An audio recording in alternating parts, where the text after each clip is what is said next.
My name is Candace Vale, 29 years old. The birthday candles sat cold and unlit in the center of a white tablecloth at Ellison's, sending up a faint scent of sugar even without flame, like a promise waiting for permission. I checked my phone for the 11th time in 30 minutes. Still no messages in the family group chat. 4 empty chairs surrounded me like witnesses. A waiter hovered, soft-voiced, kind-eyed. "Should we wait a bit longer for your guests, miss?" "Vale," I said, smoothing the emerald silk blouse I'd bought for tonight. "Just another 15 minutes, please." My smile felt brittle even to me. Around us, laughter unspooled, corks popped, silverware chimed on china. The sounds of other people's celebrations swirled while I sat marooned in my island of linen and hope. 2 weeks earlier, I'd texted, "Family dinner at Ellison's to celebrate my birthday and some big news. Thursday at 7, table for 5. 3 days. Silence. I followed up. "Let me know if you can make it." 2 more days, nothing. My third message had been an RSVP by sheer force of will. "Reserve table for 7 p.m. Hope to see you there." I had closed $1.2 million in angel funding for Verdant Alchemy Co., the natural skincare brand I'd built from stained Pyrex beakers and sleepless nights. After 3 years of 18-hour days and a second mortgage, somebody finally believed in me. I thought my family might want to celebrate too. "May I?" A warm baritone drew my gaze. A tall man with salt and pepper hair and tortoiseshell glasses stood beside the table, holding a leather portfolio like it was part of him. His charcoal suit looked tailored, but his expression was unguarded. He gestured at the small cake with its unlit candles. "Is it your birthday?" "It is," I said, fingers tightening on my water glass. "Then let me be the first to say happy birthday. I'm Alexander," he added, a hint of self-consciousness smoothing the formality. "I'm a writer. Resilience, mostly." He smiled as if offering a comfortable chair. "Would you mind if I sat with you until your guests arrive?" Something in his presence, not pity, not rescue, felt like a hand held out at the edge of a crowded platform. I nodded. The waiter drifted back with a lighter, eyes flicking to the 4 empty chairs, before setting the candle wicks aglow. Their reflections flickered in Alexander's lenses. "So," he asked gently, "what brought you here tonight? All dressed up, waiting so patiently?" Truth was simpler than inventing a story. "I just secured a major investment for my company," I said, angle steady. "I thought my family might want to celebrate." "And they're running late?" "They aren't coming." The words tasted like coffee left on heat too long. They didn't respond. Alexander's face didn't crumple or dramatize. He only leaned in, forearms resting on the linen like a man lowering his voice to talk about weather that could turn. "Then they're missing something extraordinary." My throat tightened, but not from grief, from recognition. The waiter lit the candles. Their light made halos on the cake's frosting. "Verdant Alchemy," he read from my phone when I pulled up the site. "Sustainable sourcing. Elegant formulations." Admiration warmed his tone without tipping into flattery. "Someone should be celebrating your brilliance." The line might have sounded corny from anyone else. From him, it felt like daylight after a long tunnel. As we shared cake under Ellison's soft lights, I heard myself recounting things I rarely said aloud. Being 16 when Dad took my brother Theodore to Montana for a 2-week fishing trip because he's a boy, he needs investment, while I needed stability. Being 22 and co-signing Theodore's $18,000 motorcycle loan, then covering the payments for 6 months when he stopped because I couldn't let my own credit burn to ash. Small fictions I'd told myself for years, that it was fine, that I didn't mind, that someone had to be the adult. Alexander listened, without interrupting, without inserting advice like a flag into fresh snow. "The hardest lesson," he said finally, "is that some people can't give what they don't possess." I stared at the candles for one breath, then another, and made a different wish than I'd planned. Not for their approval, for the strength to stop waiting for it. I blew them out, watching a ribbon of smoke climb and vanish. 3 years later, morning sunlight pooled on my balcony, turning the rim of my mug gold against Boulder's clean air. The flatirons were cutouts against a cloudless sky. My phone chirped. A clip of yesterday's interview had passed 500,000 views. "The new face of natural beauty," one comment read. The phrase made me smile and flinch at once. If only they knew how unnatural family could be. The next buzz brought my mother's name to the screen, and my stomach answered it before I did. "Candace, honey," she cooed, syruped in a tone she reserved for graduations and gala photo ops. "Did you see my messages?" I was just, "Theodore's getting married. June. We're so thrilled. And we've been talking. Your father and I think this would be a perfect time for a collaboration. Your brand with our family name. Lewis Beauty has such a ring, doesn't it? We've always been your biggest supporters." I looked at the Forbes issue open on my coffee table, the profile spread on Verdant's growth, sitting like a receipt no one would read.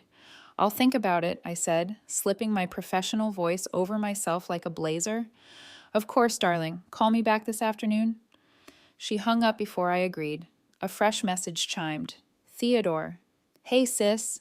Big wedding news. Also, my racing team needs a primary sponsor. Only $300,000 for the season. Great exposure for Verdant. LMK." I flipped the phone face down and stared at the quiet view until it felt like a dare. Later at the office, I opened a blank spreadsheet and typed a title that steadied my hands as much as it shook them. Family Financial History. Line by line, memory by memory, I keyed in what love had looked like when I was teaching myself not to ask for anything in return. The motorcycle payments I covered while I juggled 2 part-time jobs and my fledgling formulations. 6 months of Theodore's rent when he was finding himself after dropping out of community college. The fishing boat repairs after he clipped the dock on a practice weekend. I added interest I'd never charged because numbers can carry truth even when people won't. The total settled at $47,000 like a gavel. "This isn't punishment," I whispered to the quiet glass walls. "It's clarity." Martin, my CFO, knocked on the frame. "Everything okay?" "Family," I said, then smiled at his cautious face. "If my mother or Theodore reach out about business or sponsorships, direct them to me. No commitments." He nodded. "Legally and operationally, you owe them nothing." After he left, I ran a finger down the column of figures one more time, not to wallow, but to remember that boundaries are built, not born. The phone buzzed again. Rachel, my oldest friend, saw Theo's post hinting at sponsor needs. "Please don't light yourself on fire to keep them warm. R." I exhaled a laugh, then opened my email. I wrote to my mother and Theodore as if I were writing to partners I respected, but could not indulge. Calm, brief, precise. "If we're going to collaborate, let's start from zero, with transparency. For my records, here's an accounting of prior support I've provided over the years. I attached the spreadsheet. I clarified Verdant's policy on family entanglement. No sponsorships, no co-branding, communication through me only. I routed it through my legal address and hovered a second longer than pride wanted me to. Then I pressed send and felt something click into place inside my ribs, like a lock sliding into the door it was made for. Mother's reply landed in less than 3 minutes, as if it had been pre-written and waiting for a trigger. "How dare you speak to us like this, after everything we've done for you?" The old script, grievance dressed as gratitude. I read it once, then again, let the thud of my pulse flatten into a steady line. A chime sounded in the apartment, the doorbell or another message. I couldn't tell which. Either would mean the same thing. The storm had heard my name. I set the phone down with care, breathed in the stillness between rings, and walked toward the sound. The knock came on glass instead of wood, the polite rhythm of someone who already knew I was busy, but wanted to interrupt anyway. "Miss Vale, your mother and brother are here." My receptionist's voice trembled slightly through the intercom. "They say it's urgent." My first thought was a joke, something about the apocalypse, but my stomach tightened instead. "Tell them I'm in a meeting," I replied, trying to sound indifferent. "They insist on waiting," she added. "They brought cake." Across the conference table, my marketing director, Greg, raised an eyebrow. 5 department heads paused mid-note, sensing the shift in the air. My presentation pointer hovered above the quarterly growth chart. 10-minute break, everyone, I said evenly, setting it down like a weapon I no longer needed. When I stepped into reception, there they were, Mother, elegant in cream, a glossy bakery box balanced in her manicured hands, and Theodore lounging beside her in designer jeans and a smirk. "Surprise," she sang, the same theatrical brightness she used on charity committees. "We thought we'd stop by and celebrate your Forbes feature. No hard feelings about the missed calls lately." The receptionist froze behind her desk. 2 packaging designers peeked from the break room. I could practically hear the gossip forming like condensation on glass. "How thoughtful," I said, voice steady. "Let's talk in the conference room." Mother's gaze swept the office as we walked. The exposed brick, the Edison bulbs, the polished walnut tables. She cataloged everything like an appraiser taking inventory. 16,000 for that table, I'd wager, she murmured. Theodore trailed behind, pausing to inspect the display case holding our best-selling serum. "You must be making a fortune off these little bottles," he remarked, tapping the glass. My staff exchanged looks. I felt the heat rise up my neck. Inside the small conference room, the door clicked shut, cutting off the hum of productivity outside. Mother placed the cake box on the table like an offering to a temperamental deity. "Can't we visit our successful daughter without an agenda?" she began, her tone sliding between affection and accusation. "You can," I said, staying on my feet while they sat. "But that's never been your pattern." Theodore leaned back, arms folded. "Come on, Candace, don't be so suspicious." I let out a quiet laugh. "The last time we talked, you asked for $300,000 for your racing team. The time before that, Mom hinted about wedding costs. Forgive me for recognizing trends." Mother's expression pinched. "Success has made you cold." "I haven't changed," I replied, lowering into the chair opposite them.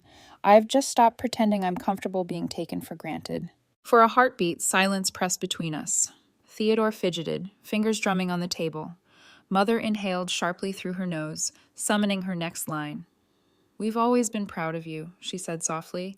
"After all we sacrificed—" "What exactly did you sacrifice?"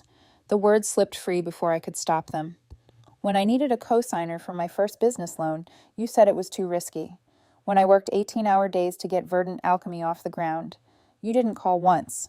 You skipped my birthday dinner at Ellison's 3 years ago because, what? The restaurant didn't have parking for Theodore's new car." Mother blinked fast, the way she always did when emotion threatened her mascara. "That's not fair." "What's not fair is using family as currency," I said. "I don't need to buy belonging with favors or checks. I don't need cake only when there's something in it for you." Theodore shifted uncomfortably. "We're family. That means something." "Yes," I said quietly. "It should mean love without invoices, support without conditions, celebration without calculation." The room felt smaller after that, like the air itself had opinions. Mother gathered her handbag with regal finality. "I see we've caught you at a bad time." "Any time you come with expectations rather than genuine support will be a bad time," I replied. They left in a rush of perfume and polished shoes. Through the glass wall, I watched them cross reception. Mother's back straight with indignation, Theodore's stride sharp with frustration. When the elevator doors closed behind them, the silence that followed felt like oxygen returning to the room. My phone buzzed. "Alexander. Heard from Rachel. Proud of you for standing your ground. Coffee later?" I smiled despite the tightness in my chest. Me. Maybe after I put out the next fire. Because of course there was one. By the time I returned to the boardroom, everyone pretended not to have heard the commotion. Greg resumed his report with careful neutrality. I nodded along, though my mind replayed every word Mother had said. Success has made you cold. It echoed not as guilt, but as confirmation that boundaries finally had a temperature. That evening, I sat in my condo with a glass of Cabernet and drafted an email. Subject line, Family Communication Policy. It sounded sterile, even corporate, but that was the point. The body was short. From now on, all business requests must go through official Verdant channels. Personal matters will remain personal. No mixing the two. I hit send, then opened another document. A new trust, managed by my financial advisor, earmarked for legitimate family emergencies. Compassion, structured, safety, with parameters.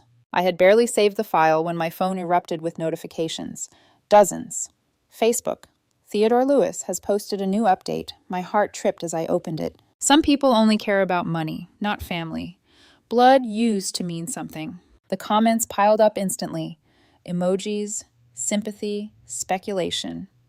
Distant cousins, former classmates, even investors who followed me out of curiosity. My throat went dry. Within minutes, tags appeared. At Candace Vale, this about you? My pulse drummed in my ears. I could feel the old instinct. To explain, to fix, to prove I wasn't heartless. Instead, I breathed once, twice, and opened a blank status box. I typed slowly. Family isn't a debt. It's where love should be unconditional. I hope everyone finds that place, including me. 15 words, no names, no arguments. I pressed post. The flood began again. Messages, texts, DMs, people thanking me for saying what they couldn't. Stay strong. You're handling this with grace. Been there too. Each note felt like a hand on my back, steadying me forward instead of pulling me back. The next morning, I arrived at the office early, armed with coffee and calm. My assistant Emma intercepted me at the door. 3 missed calls from a Mr. Harrington, she said, hesitating, and one from Theodore. Should I block him? Please, I said, and get Mr. Harrington on the line as soon as possible. Her brow furrowed. He said your brother contacted him yesterday about family instability? I stopped walking. The air between us changed temperature. He what? He sounded confused, she added quickly. Said Theodore claimed the company might not be stable because of personal drama. He wanted to warn him before the next quarter's review. For a long moment, I didn't move. Then I inhaled through my nose, slow and measured. Schedule lunch with Mr. Harrington today, I said. Ellison's noon. I'll handle it. When Emma nodded, relief flickered across her face. She understood this wasn't just business. It was containment. By noon, I sat again beneath Ellison's familiar lighting, the same restaurant where my story had begun with empty chairs and unlit candles. Only now, the table was full of credibility. Data charts, quarterly reports, a poised composure I'd spent years earning. The waiter recognized me. Welcome back, Miss Vale. As I waited for Mr. Harrington, I caught my reflection in the window, older, steadier, the kind of woman who didn't chase apologies anymore. My phone buzzed again with a new message from Alexander. Remember, light doesn't need permission to exist. I smiled faintly and closed the screen, just as the maitre d' approached, with a gray-haired man carrying a leather portfolio. Miss Vale, he said, offering a firm handshake. Let's talk about this family business rumor. Outside, snowflakes had begun to fall, silent and deliberate, like punctuation on a story that wasn't done testing me. Mr. Harrington removed his glasses and cleaned them with deliberate care, as if clarity had to be manufactured before conversation could begin. Your brother called yesterday, he said, tone flat but curious. Said there might be instability, family disagreements bleeding into business operations. His eyes flicked to me, searching for cracks. Family drama doesn't touch verdant alchemy, I replied. Our quarterly reports speak louder than rumor. I slid the folder across the table. 28% growth, 0 debt. We've expanded distribution to 3 new luxury retailers. He skimmed the charts, nodding slowly. Impressive. Then he leaned back, folding his hands. He seemed entitled to your success, Candace. Mentioned something about collaboration being owed to him. My jaw tightened. There will be no collaboration. Good, he said, a faint smile ghosting his lips. Because entitlement is the fastest way to ruin a good business. I've seen it too many times. He tucked his napkin into his lap. Now, shall we order? I hear the salmon's excellent. As we ate, I answered questions about the company's environmental initiatives, our upcoming product line, and projections for the next fiscal year. Mr. Harrington left lunch reassured. I left reminded that competence was the sharpest armor. Still, when I stepped out into the afternoon cold, the ache in my chest wasn't victory. It was exhaustion. Back at the office, I closed my door and stared at the window, where the snow had turned to a thin drizzle. The storm hadn't passed. It had only changed form. Mother had always known how to spin a story. Theodore had inherited her flair for dramatics. Together, they'd create a narrative, the distant daughter who'd forgotten her family after success. I could already imagine the scripts circulating through church luncheons and neighborhood brunches. My phone buzzed. Rachel. They're calling around. Your father told James from the chamber breakfast group that they supported Verdant from day one. Said you grew distant. Just giving you a heads up. I pressed my fingers against my eyes until colors bloomed. Trying to rewrite history, I murmured. Rachel, exactly. Stay grounded. You built this from nothing. Facts win. Facts, they always had. I opened my laptop and began typing. Not a response, not a rebuttal, but an expansion. The Verdant Foundation. Mission: to fund female founders in sustainable industries. Structure: transparent grants, mentorship, business ethics seminars. I had been planning it for months, but now urgency pushed it into motion. If my family wanted to weaponize narrative, I'd counter with legacy. When the paperwork was complete, I clicked launch. A new window blinked open. Confirmation email. Clean and official. My fingers hovered for a moment before I opened another tab. The Colorado Motorcycle Safety Initiative. Anonymous donation, $20,000. No press release, no interviews. Just a quiet nod to a younger version of me who'd once co-signed a loan out of guilt. By evening, the drizzle had turned to sleet. I poured tea and stood by the window, watching headlights blur across wet streets. My inbox chimed. 3 requests from business journals wanting follow-ups on Verdant's rapid growth. None mentioned the Facebook post. Not one even hinted at family instability. I smiled faintly. Reality was louder than rumor. Another notification. Sandra Werner, Theodore's racing sponsor. The subject line froze my pulse. Candace, I'm reconsidering my partnership with your brother after recent events.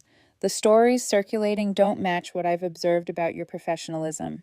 Appreciate your integrity. S.W. I sat down, exhaling. The universe, it seemed, still had a sense of poetic symmetry. My phone buzzed again. Alexander. Dinner, or at least food. I'll bring Clarity in takeout boxes. Me. Clarity sounds like Thai noodles tonight. He arrived an hour later, shoulders dusted with snow, holding a paper bag fragrant with basil and chili. You look like someone who hasn't eaten since the stock market opened, he said. I had lunch with an investor, I replied, clearing the table, and a side of family sabotage. He unpacked the food carefully. And yet you look composed. It's either composure or muscle memory. We ate on the couch, cross-legged like old friends, the air rich with spice and warmth. Between bites, I told him everything. The phone calls, the rumors, Theodore's audacity. He listened, brow furrowed but calm. You've drawn boundaries, and they're pushing back, he said finally. That's what happens when control slips away from people who've built comfort on your compliance. I stared at my half-empty bowl. I thought boundaries would bring peace, not warfare. They bring truth, he said softly. Peace takes longer. Outside, wind pressed against the glass. I imagined my family at their dinner table, plotting apologies shaped like ultimatums. I used to ache for their approval. Now I felt something different, a small, still kernel of pity. Later, when Alexander left, he paused at the door. Don't mistake exhaustion for regret, he said. You're allowed to rest inside your own strength. After he was gone, I sat with his words until the hum in my chest eased. The next morning brought a new challenge, subtle but sharp. My mentor, Diane, called from New York. I saw the Facebook drama, she said matter-of-factly, handled with restraint. I'm leading a webinar next month on ethical entrepreneurship. The keynote spot is yours, if you want it. A laugh slipped out. You want me to talk about ethics after this week? Precisely because of this week, she replied. You didn't fight dirty. You stayed professional. That's the model others need. I agreed. The invitation was more than validation. It was reclamation. That night, the city lights glittered like sequins tossed onto velvet. I opened a new document. Boundaries letter. It wasn't a manifesto, just a clean outline of expectations. If I were to attend Theodore's wedding, I needed clarity. 3-hour maximum attendance. No business discussions. Civil, not intimate. Any gifts will be personal, not financial. No drama, no accusations, just rules of engagement. When I finished, I reread it twice, hearing Alexander's voice in my head. Boundaries bring truth. Then I clicked send. Minutes later, a courier arrived at my building with an ivory envelope edged in gold. Theodore's wedding invitation. The timing was too perfect to be coincidence. Inside, a handwritten note. Time for family healing. We miss you. Mom and Dad. I ran my thumb along the shimmering script until the letters blurred. They still didn't understand. Healing wasn't a performance. It was what came after the curtain fell. I set the invitation on the table beside my wineglass, the same spot where, years ago, 4 empty chairs had surrounded an untouched cake. Now there was no emptiness, only space I'd claimed as mine. I picked up my phone. A new text blinked from Alexander.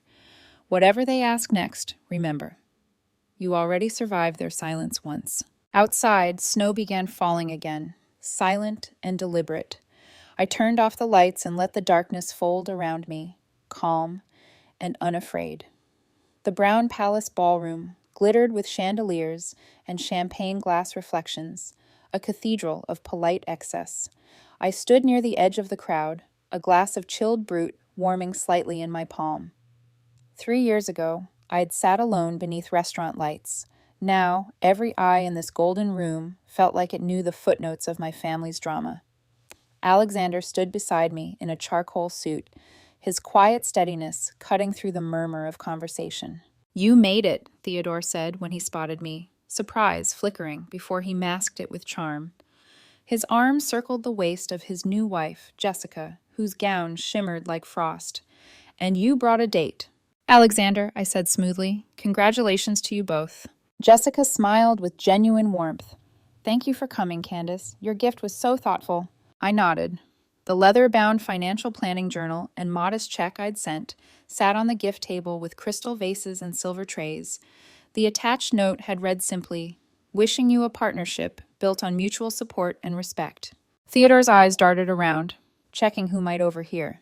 Listen, about the racing team. Today is about your marriage, Theo, I said, my tone even. Let's keep it that way. Alexander's hand brushed lightly against the small of my back, a reminder of the boundary we'd set. 3 hours maximum, no business discussions. Theodore's jaw worked, then relaxed. Right, of course. He forced a laugh and steered Jessica toward another group of guests. I watched them weave through sequined dresses and polished smiles. My pulse slowed. You handled that gracefully, Alexander murmured. Grace, I whispered, is the new bulletproof. We found a quiet table near the edge of the dance floor. The band played a cover of something expensive sounding. Waiters in white gloves floated past with trays of hors d'oeuvres.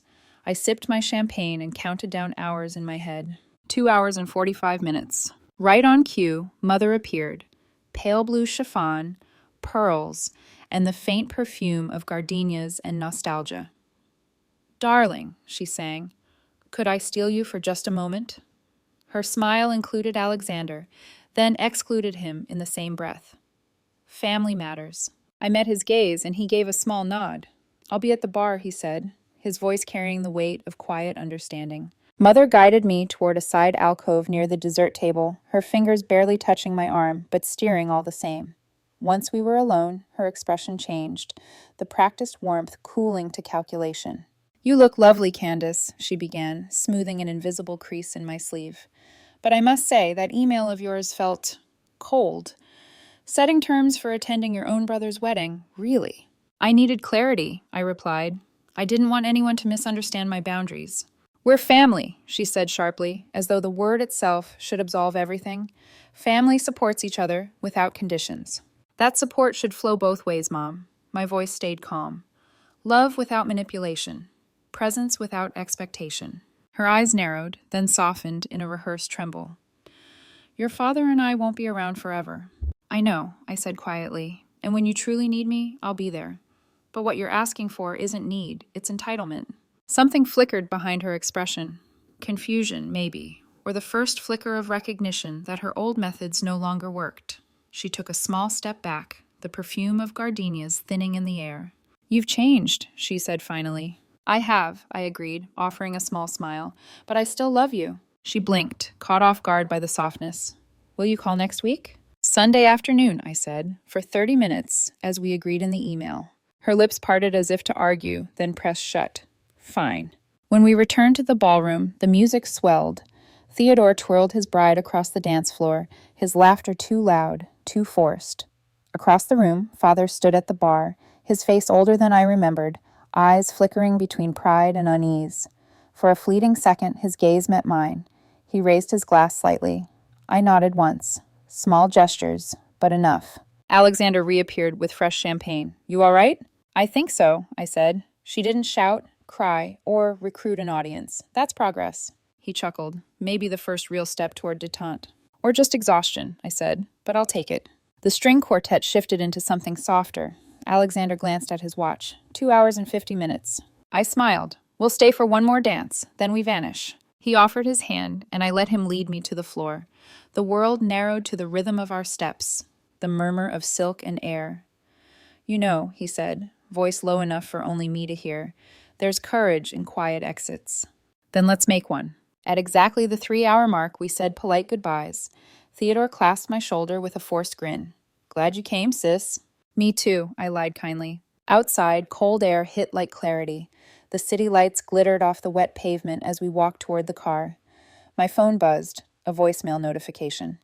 I hesitated, then pressed play. Mother's voice, soft and practiced, spilled through the speaker. Candace, sweetheart. I know things have been strained, but we're still your parents no matter what. Some bonds can't be broken, even when they stretch. I ended the message before it finished and stood still under the glowing hotel awning. Alexander's voice was gentle beside me. You okay? I don't know, I admitted. Maybe that's the point. I don't have to know yet. He slipped his arm around my shoulders. You made your boundaries clear, and you kept them. That's knowing enough for one night. As we walked toward his car, the laughter from the ballroom faded behind us, replaced by the hum of Denver traffic and the first stars breaking through thin clouds. The air smelled faintly of champagne and relief. For the first time in years, I wasn't running from my family or toward them. I was simply walking away, steady, sure, and free. Inside the car, I glanced once more at the glowing windows of the brown palace, tiny squares of gold stacked like memories. They'd keep shining with or without me. Home? Alexander asked. Home, I echoed. And as the city lights blurred past, I realized I'd finally defined the word on my own terms. A year later, the glow in my kitchen came not from chandeliers or restaurant candles, but from the soft halo of birthday flames reflecting on polished marble. 5 people stood around my island. Alexander, Rachel, 2 of my team leads, and Diane, my mentor. Laughter filled the air, easy and unforced. The room smelled of chocolate cake and vanilla bean frosting. To choosing your family and your future, Rachel toasted, raising her glass of red wine. The others echoed her words, the clink of glass, gentle and sure. I smiled, warmth threading through me. To peace that doesn't need permission, I added, and they cheered. The candles flickered, small and steady. Make a wish, Alexander whispered, his hand light on my shoulder. I closed my eyes, but for once, I didn't know what to wish for. My company had crossed a $45 million valuation last quarter. The book Alexander and I co-authored, The Ethics of Resilience, sat on my coffee table, embossed in gold lettering. More than that, I finally understood stillness. When I blew out the candles, the smoke curled upward, not like loss, but release. Later, after guests had drifted to the living room and music hummed softly, I slipped away to my study. My leather journal waited in its drawer. I opened to a fresh page and wrote, "Love doesn't require the sacrifice of self." I paused, smiling at the simplicity of it. For so long, I'd believed love meant endurance, that loyalty meant swallowing disrespect to keep the peace. But therapy, time, and silence had reshaped that belief. Boundaries weren't barriers. They were healthy fences with gates I controlled. We were cordial now, my family and I. I attended holiday dinners when it felt right. Theodore brought his wife, who was kinder than I'd expected. My parents asked about Verdant in small, hesitant doses, careful not to overstep. We'd found balance, the kind that comes not from perfection, but from distance measured in respect. The doorbell chimed. I wasn't expecting anyone. When I opened the door, a young woman stood on the threshold, clutching a notebook to her chest. Her voice wavered. "Miss Vale? I'm Jessica. You mentor me through the Verdant Foundation program." I smiled. "Of course, come in." She stepped inside, twisting her hands nervously. "I'm sorry to show up without an appointment," she said. "I got an offer from my father to join his business. It's everything he's wanted, family legacy, security, but I don't want it. I want to build my own, and I don't know how to tell him that without breaking his heart." I poured her a cup of coffee and gestured for her to sit. "You're afraid saying no means you don't love him." Her eyes widened. "Yes, exactly that." "Then you need to know this. Obligation and love are different currencies. One depletes you, the other fills you up." Tears shimmered in her eyes, but she nodded, scribbling the words into her notebook.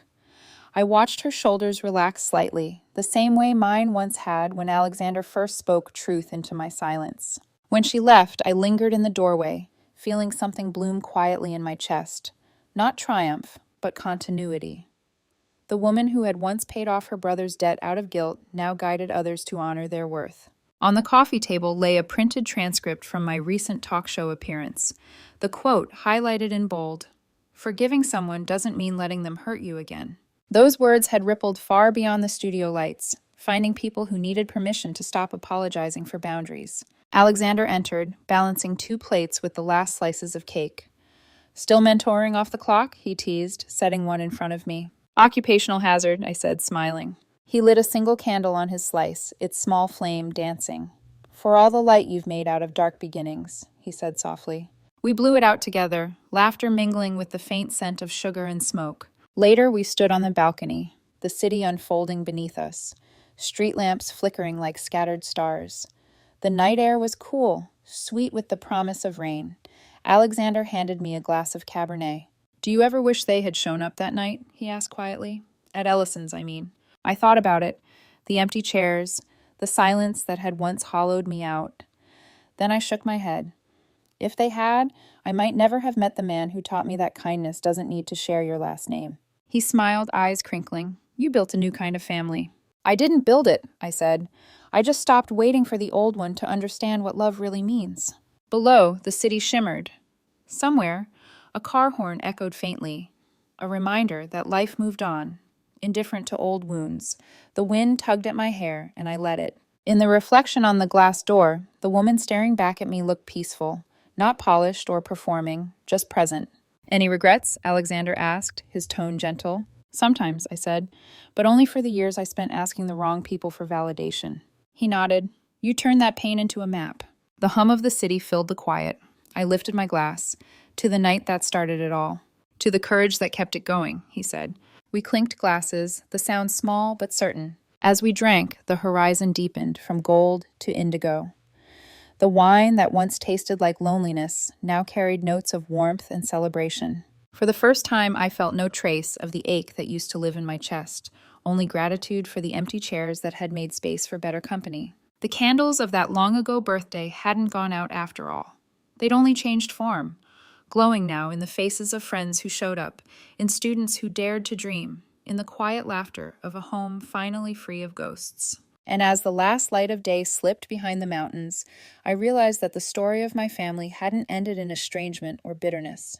It had ended in choice, the choice to love without losing myself. The city lights twinkled like tiny affirmations, steady and endless. I smiled, resting my head against Alexander's shoulder.